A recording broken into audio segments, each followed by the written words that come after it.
চিত্রনাট্য নাকি সত্যিই বিবাদ। জি বাংলা জনপ্রিয় ধারাবাহিক চিরদিনে তুমি যে আমারের প্রধান চরিত্র জিতু কমল ও দিতিপ্রিয়া রায়ের মধ্যে মনোমালিন্য নিয়ে ঢালিপাড়ায় চলছে তুমুল গুঞ্জন, কিন্তু একদিনের মধ্যে সব সমস্যার সমাধান হয়ে গেছে। তবে এই সমাধানে কার ভূমিকা সবচেয়ে বেশি?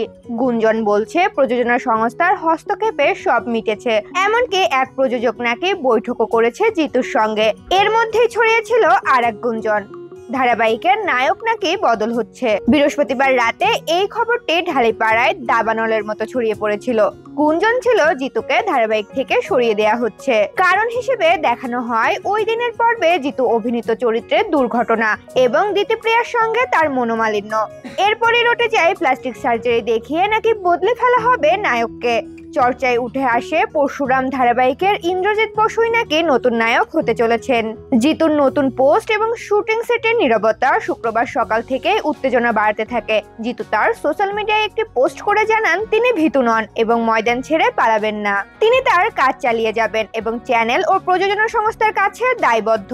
এই পোস্টের পর নায়ক বদলের গুঞ্জন আরো জোরালো হয়। ওই দিন ছিল শুটিং সেটেও এক চাপা উত্তেজনা। নায়ক দুপুর থেকে শুটিং সেটে ব্যস্ত থাকলেও দিতিপ্রিয়া তখনও স্টুডিওতে আসেননি। সেটের সাজসজ্জাও বদলে গিয়েছিল।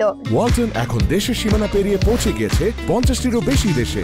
ওয়ালটন, ঘরে ঘরে বিশ্বজুড়ে। জিতুর অফিসের সেটটি হাসপাতালের কেবিনে রূপান্তরিত করা হয়েছিল, কারণ বেশিরভাগ শটই নেওয়া হচ্ছিল আহত নায়ককে ঘিরে। ঠিক এই অবস্থায় যখন সবাই কি হয় বলে দিন গুনছিল, ঠিক তখনই দিতিপ্রিয়ার একটি পোস্টে সব জল্পনার অবসান হয়।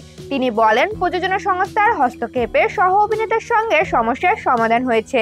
টেলিপাড়ার অন্দরের খবর অনুযায়ী পরিস্থিতি ঘোলাটে হয়ে ওঠার আগে প্রযোজনা সংস্থার অন্যতম কর্ণধার নিজেই হস্তক্ষেপ করেন। তিনি নাকি বৃহস্পতিবার রাতে জিতুর সঙ্গে আলাদা করে কথাও বলেন। জিতুর কাজে কোনো আপত্তি আছে কিনা বা তিনি দিতিপ্রিয়ার সঙ্গে আগের মতো স্বাচ্ছন্দ্যে অভিনয় করতে পারবেন কিনা তা জানতে চান। জবাবে জিতু জানান তার কোনো অসুবিধা নেই। একইভাবে প্রযোজক দিতিপ্রিয়ার সঙ্গেও কথা বলেন এবং এইভাবে সমস্যার সমাধান হয়। নায়ক বদলের গুঞ্জনটি কেন ছড়িয়েছিল সেটির একটি ব্যাখ্যাও পাওয়া গেছে। দাশানি 2 স্টুডিওতে চিরদিনে তুমি যে আমারের পাশের ফ্লোরে ইন্দ্রজিৎ অভিনীত পরশুরামের শুটিং চলছিল।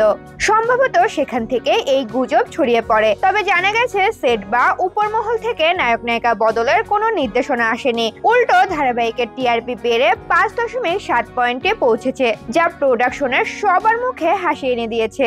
এমন সব আপডেট নিউজ পেতে সাথে থাকুন জনকণ্ঠের ফেসবুক পেজ এবং ইউটিউব চ্যানেলে।